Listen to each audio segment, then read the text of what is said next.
सारा ने इंतजार किया। आप विश्वास करते हैं खुदा पर? सब लोग विश्वास करते हैं। कुछ काम हमारे नहीं बन रहे होते, विश्वास के साथ इंतजार करो, वो काम होगा। और दूसरी औरत ने विश्वास किया, उसने बोला मैं दूंगी।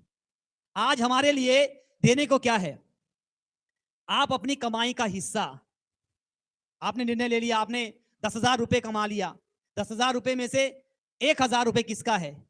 आपको नौकरी नहीं मिल रही थी, आपको प्रभु ने बरकतें दे के रखी हुई है। कई बार लोग सोचते हैं हमने अपनी मेहनत से किया। एक बार एक राजा था, बहुत बड़ा राजा, उसकी बादशाही इतनी बढ़ गई, पूरा बेबीलोनियन किंगडम बन गया उसका, पूरे दुनिया पे वो राज करने लगा। एक दिन क्या हो गया, अपने ऊपर कोठरी पे जाकर ऐसे ऐसे जैसे लैंटर के ऊपर जैसे जाके बड़ा सोच रहा था, देखो बोला मैंने कैसा राज्य बना दिया, मैंने बनाया हुआ है। खुदा ने बोला बच्चा आजा तेरे को मैं बताता हूँ, तूने बनाया हुआ है सोच रहा है।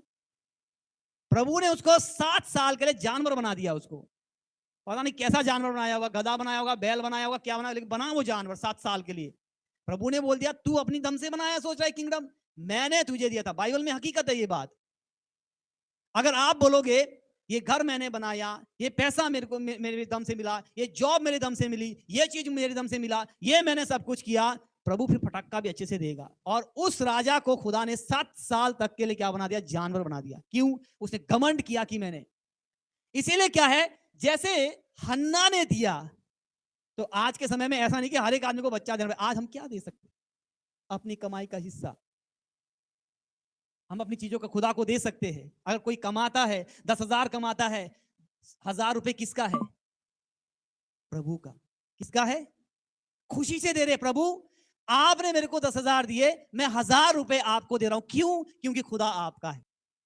तो आज के समय में हन्ना की तरह हमारे को बच्चे ही देना तो नहीं है, बहुत सारी चीजें आप अपनी जिंदगी दे सकते हो, अपनी कमाई का हिस्सा दे सकते हो। इससे खुदा को खुश करा रहे हो, आप प्रभु को खुश करा रहे हो। हन्ना ने दिया, उसकी जिंदगी में प्रभु ने शमूएल दिया। रूत ने क्या किया? उसने खुश कैसे किया? कि उसने निर्णय लिया, उसने निर्णय ले लिया कि मैं तेरे ही खुदा को मानूंगी, मैं अपने इस संसार वाले जो जहां जिस जगह से मैं आई हूं उसको नहीं मानूंगी। मोआबी जो लोग थे वो बहुत ही ज्यादा क्या करते थे? मूर्ति पूजक थे वो, बहुत ही ज्यादा, हद से ज्यादा। उसकी एक बहन चली गई लेकिन वो नहीं चली गई। और यहां पे देखो, हर एक का खुश कराने का अलग अलग तरीका है।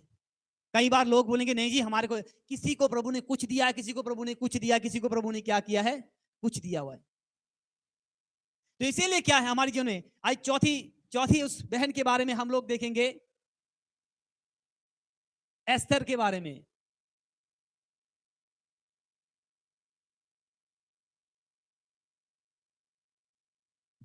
ये मैं बाइबल में उस बड़े बड़े कैरेक्टर्स को लेकर मैं आपको बता रहा हूं, जिन्होंने खुदा को खुश किया।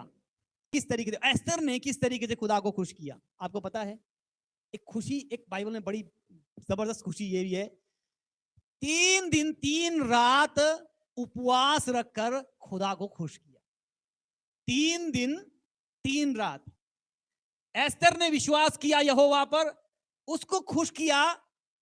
उसने बोल दिया सारे के सारे यहूदी लोग जितने भी है 3 दिन 3 रात का क्या करो? उपवास रखो। मुश्किल उनके सामने खड़ी, परेशानी उनके सामने खड़ी, दुख उनके सामने खड़ा। अगर आज आप बोलोगे साडा ये ठीक नहीं हो रहा है, वो आपके सामने मुश्किल दिखी हुई है ना, मैं बोलता हूं उपवास में जाओ, प्रार्थना करो। इसकी तरह आप एस्तेर की तरह बनकर रास्ते को खोलोगे। आप आपके परिवार में कई बार लोग थे मेरा ये चीज नहीं बदल रहा है, वो चीज नहीं बदल। मैं एक एग्जांपल के तौर पर बता कि हर एक बहन और हर एक भाई को बनना चाहिए, किरदार निभाना चाहिए, एक करेक्टर आपको बनना पड़ेगा। कोई ये खाली सिर्फ बहनों के लिए नहीं है, आप करेक्टर बनिए उस चीजों के लिए। आप मान लो किसी भाई के जिंदगी में ये है कि मेरा परिवार नहीं बदल रहा, वो नहीं हो रहा, ये ठीक नहीं हो रहा, ये नशा नहीं छोड़ रहा है, ये नहीं छोड़ रहा, मैं बोलता हूं आज आप एस्तेर की जगह लेकर विश्वास करो।